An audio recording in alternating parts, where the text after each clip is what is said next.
If you think my negativity undermines my gravity, you have no idea how gravity works.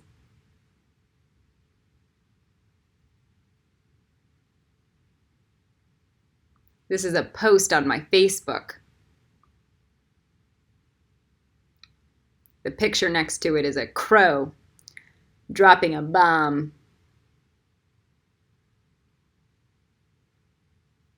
A penny that turns into a bullet.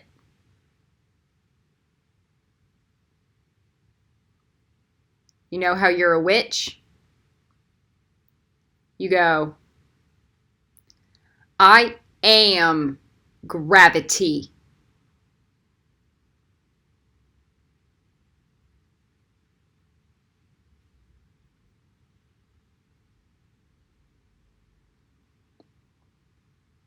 If there's a drought outside, you do not fret nor complain.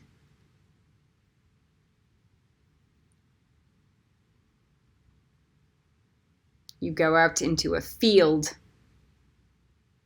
look up at the sky, and say, Lucy, make it rain. And then it does.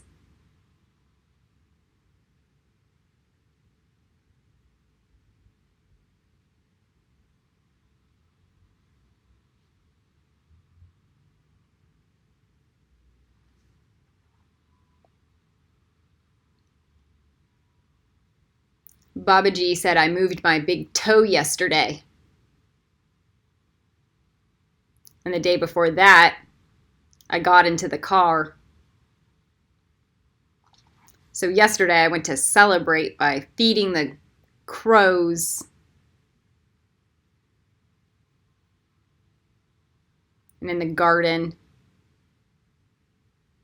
next to the statue of Peter Pan, there's a giant goddess vagina that's white, ivory.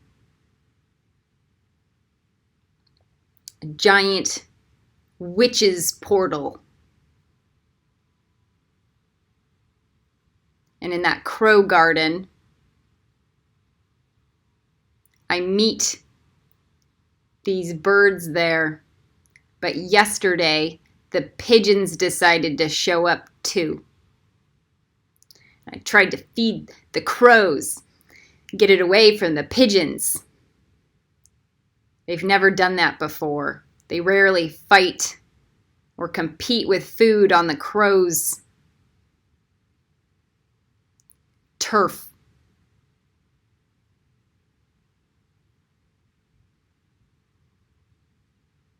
This was like God telling me, you're not only feeding the magicians now, you're feeding the fools too.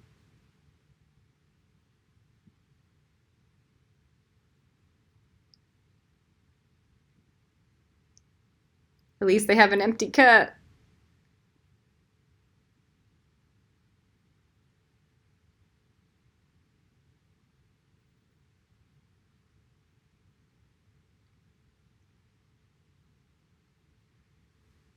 My first time feeding crows was last year, before my hunger strike. I crushed up peanuts and almonds and cashews, and I threw it out onto the street. There were 200 crows in the air and the trees. They were everywhere. They wouldn't even swoop down or fly by. They barely even looked at the food. Pretended it didn't exist.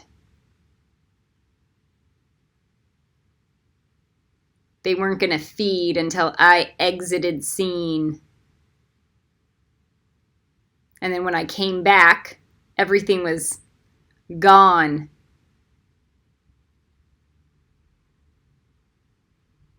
The second time I fed them, they let me sit there kind of, like 5 feet, 10 feet away. These are skeptical beings, not like pigeons. They've seen it. They've done it. They've learned.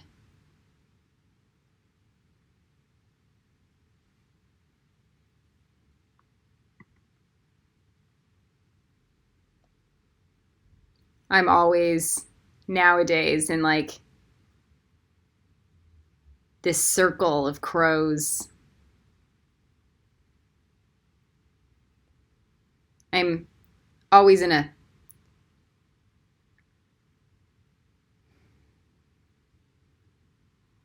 murder of them. Talk about an initiation.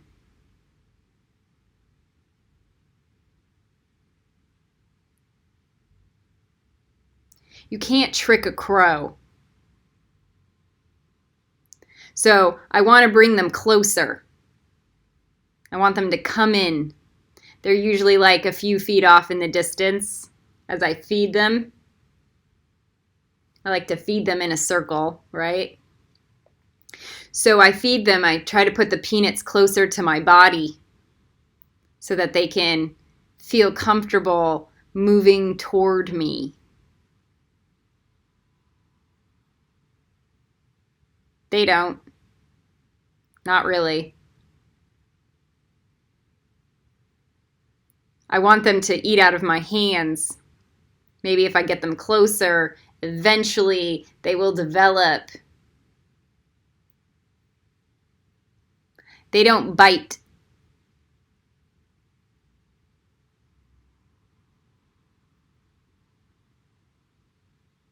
They don't feed like that. What they do is wait for you to exit and then they will eat.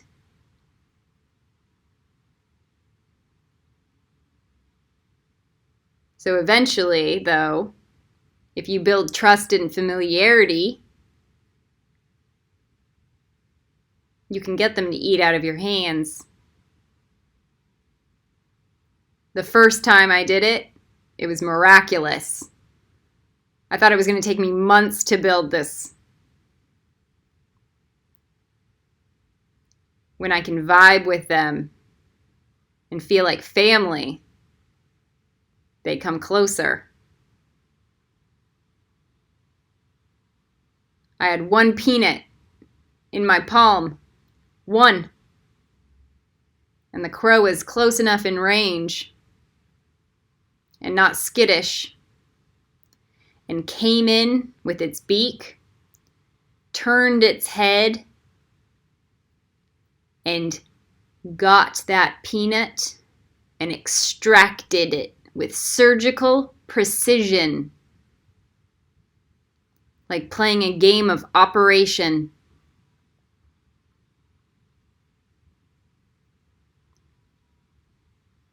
I melted.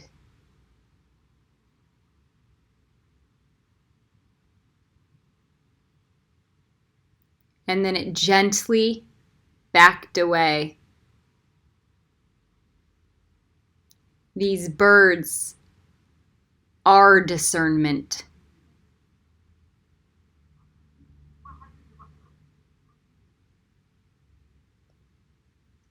Pigeons don't eat like that.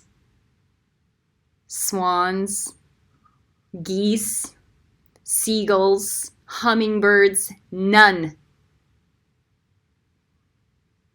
I thought this might be a singularity. But the second time I had a handful of these peanuts. And the same thing. This is who they are. Perfect.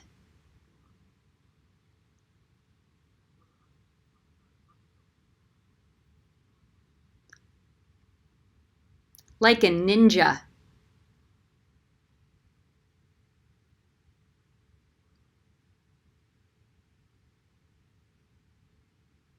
They are so smart. When I feed them, they will literally segment themselves, like 1 feet apart, maybe 2 feet apart. They give each other space. They don't argue and fight over food. They don't go in hordes and brute force beat each other for the food.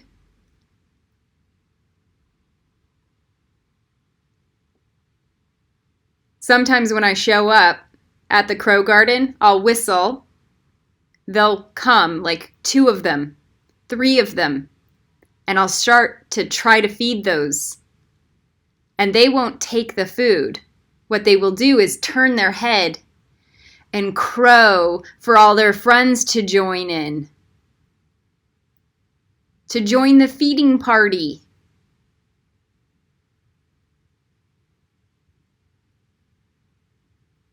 Talk about social intelligence and a communal structure. So one day, I'm getting very comfortable and confident with these animals, beings, and there were like 50 around me. I think it might have even been the day I got the second one to take it from my hand. This lady joins in. She walks up with a bag of bread, ready to come play. And what she does is scare all of them away.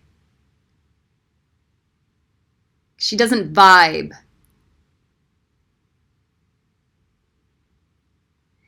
She goes after them. Like, I want to feed you. Like, it's all about me, but do you get it? This is how most humans behave, by the way.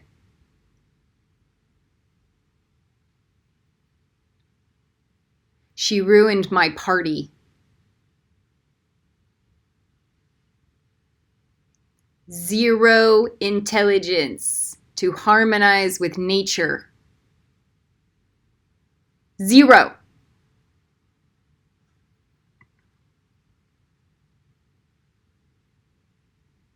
No discernment.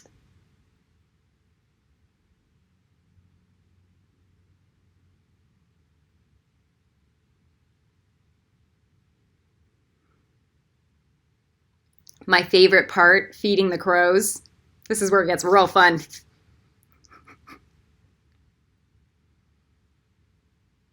They will caw at me.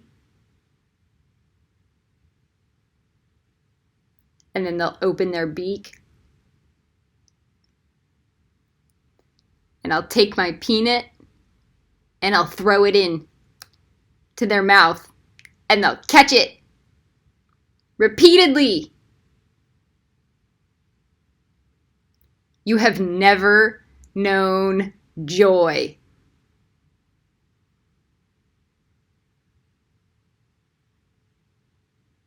You can't tell who's using who.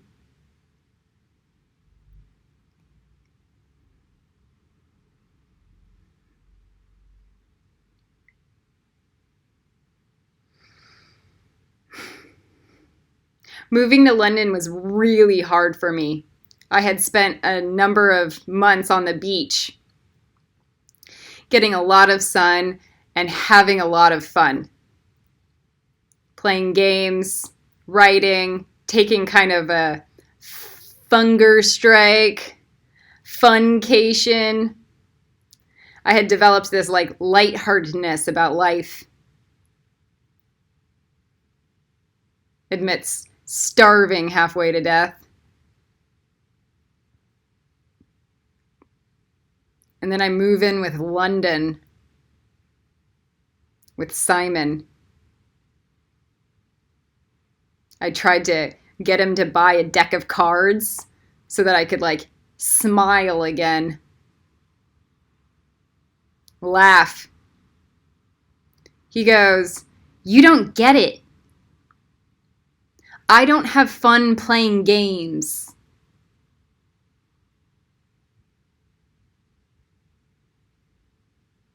I have fun doing adult, cerebral things. Like going to a museum or watching a fine art film and then talking about it afterward. And I was literally drowning in the gravity of Europe, suffocating. Our fun had been minimized to us kicking around a yellow football at the Peter Pan Park a couple times on a weekend day when the sun is out and there's nice weather.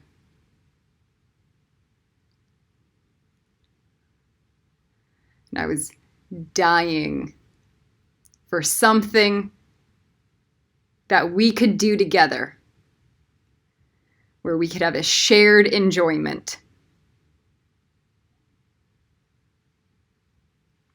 So I did this TED Talk once. In the future.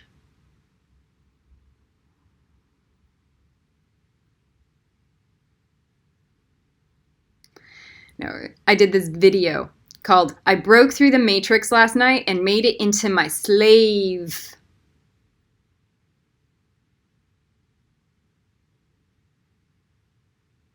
Once upon a time, I heard this story that humans were not beings or creatures of logic. They were creatures of emotions. And although that sounded really smart, it left me with a huge stink. Putrid.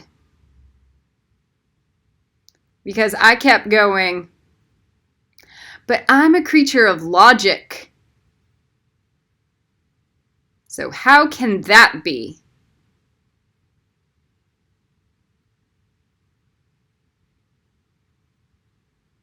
And I was meditating this one night recently. And I asked Spirit a very specific question. Am I learning enough?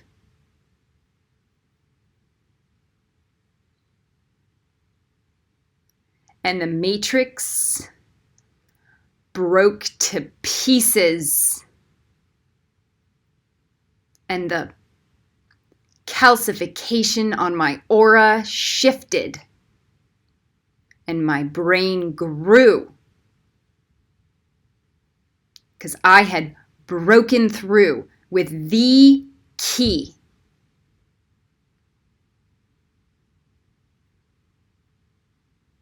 Humans are neither beings of emotions nor beings of logic. They are divine learning mechanisms.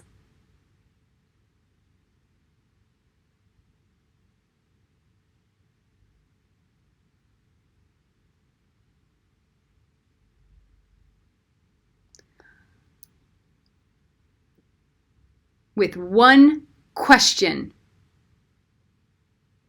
I had transcended the victimhood of the wheel.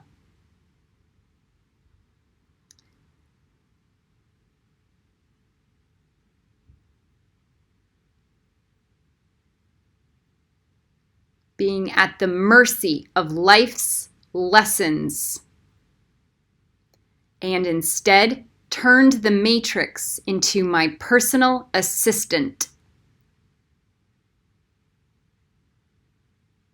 Its job, literally, at that moment, was to teach me things.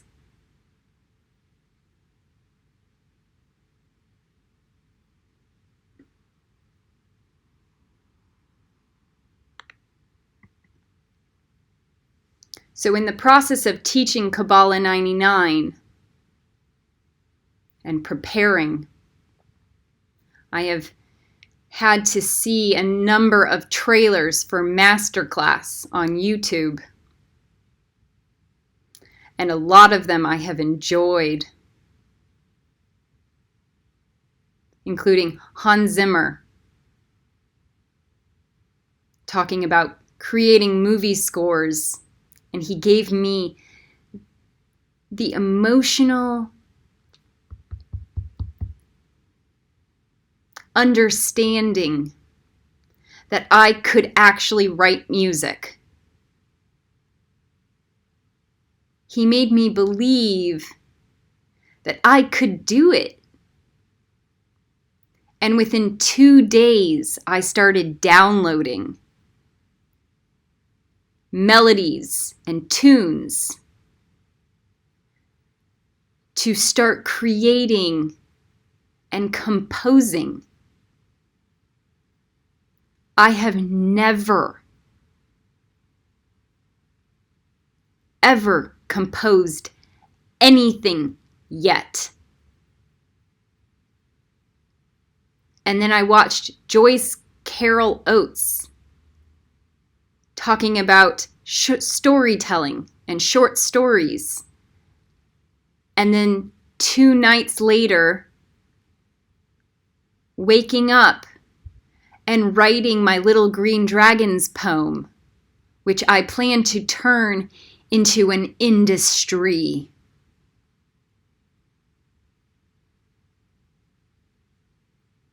A little green dragon named Kali Wren.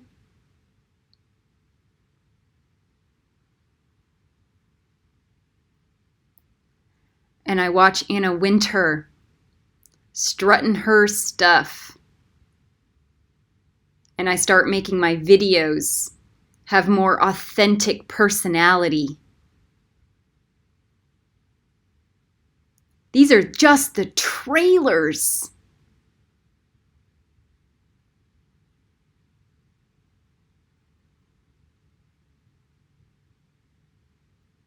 But the real kicker was Chris Voss teaching the art of negotiation. This is what his aura was doing to me.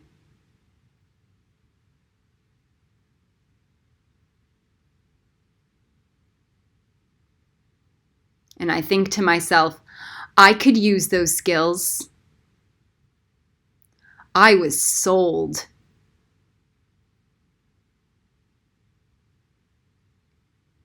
I told Simon, I'm going to do that class.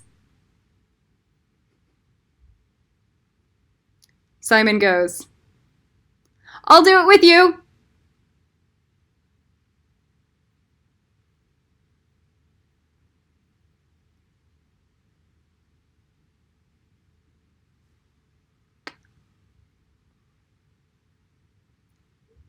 So I go onto the website and I see these 2 buttons. Single class or subscription.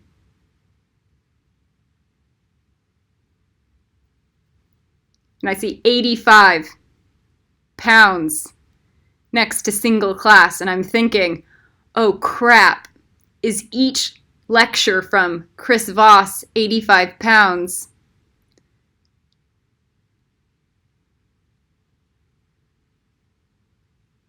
And I'm thinking, oh, it can't be that. So I click on the button and I see I can get an entire subscription to Masterclass. Every single one of them for £170 for the year. And I go, Simon, do you want to do any more master classes? So we're going to do a lot of them together. And I will do them all.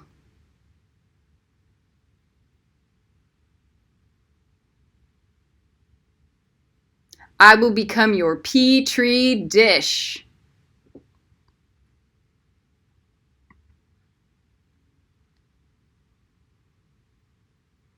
You guys don't understand.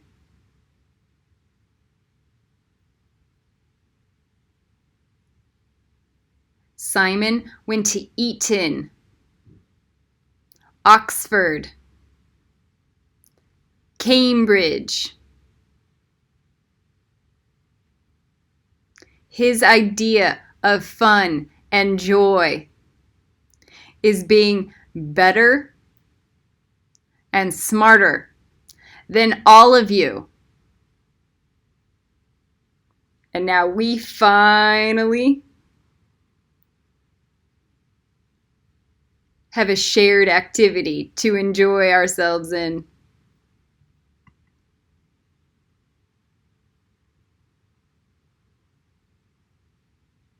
On that note,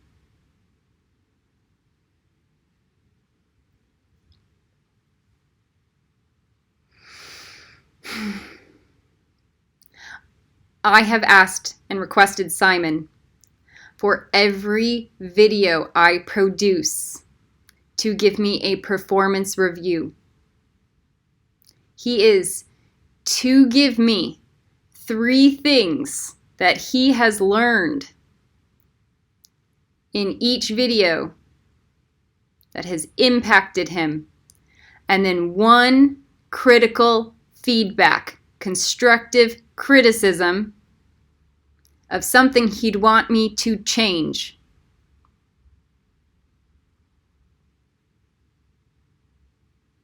For every class I teach, there will be these golden nuggets and rays of sunshine from all of these teachers that I will be receiving these classes from. So I too will offer them a performance review that will be posted on my website.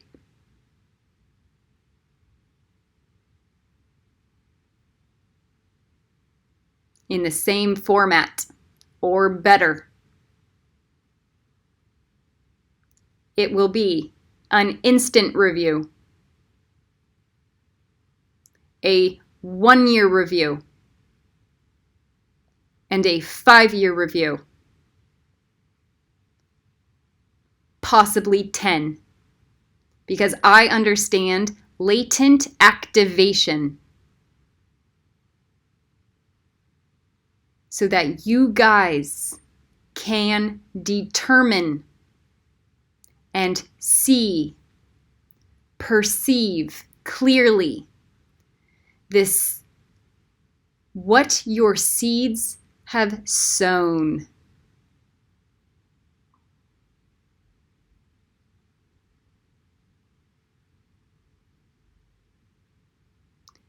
I will be your petri dish.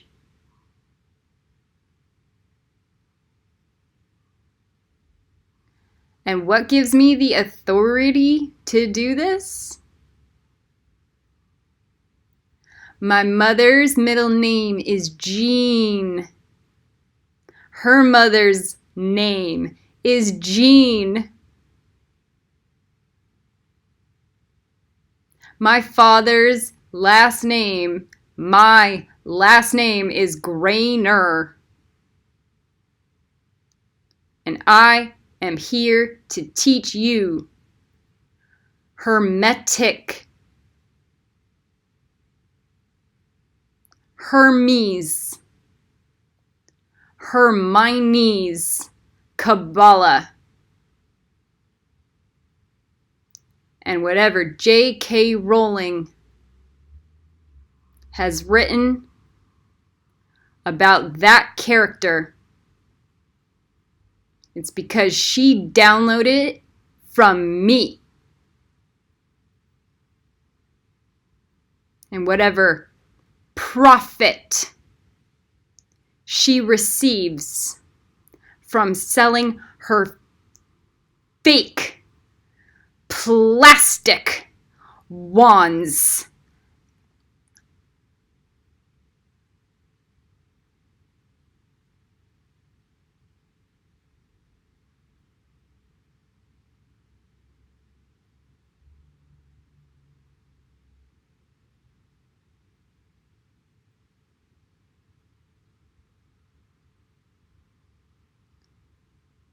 Archangel Kamiel in training, Hermione Jean Granger incarnate, at your service.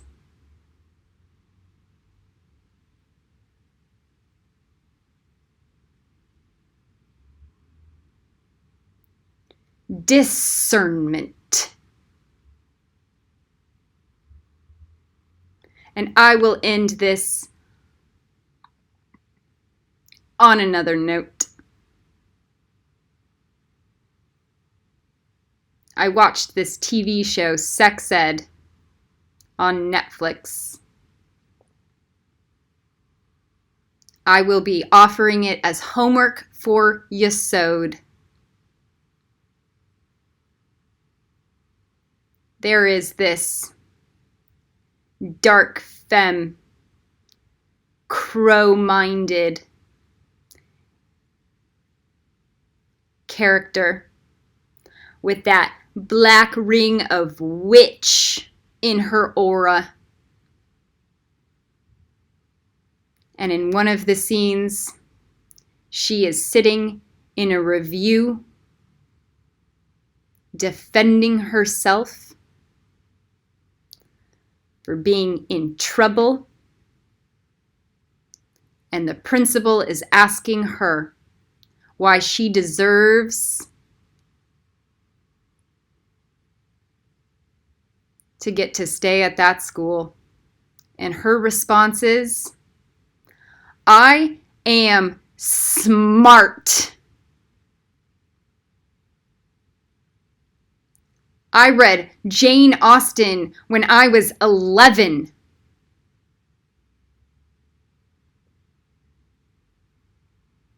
I understand the difference between transcendentalism and existentialism.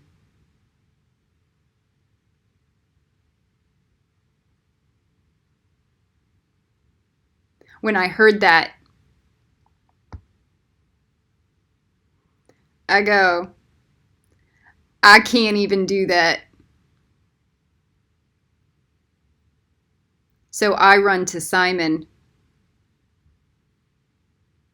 Simon, what's the difference between transcendentalism and existentialism?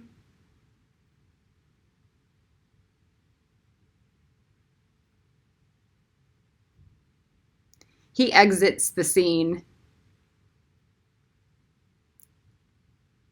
and then shows back up 30 minutes later with a one-sentence explanation that I could wrap my head around and get it. Like a ninja.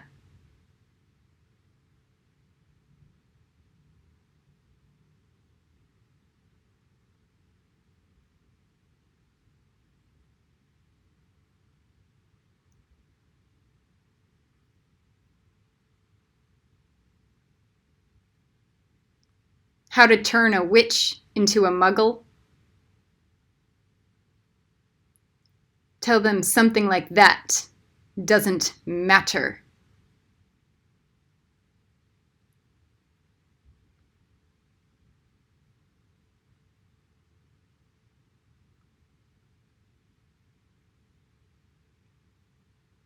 How to turn a witch into a muggle?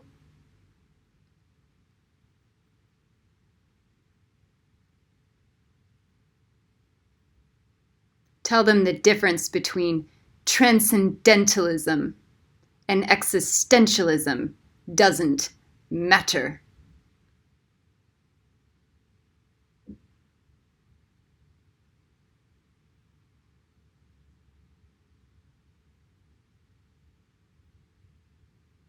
Kali Ren, out.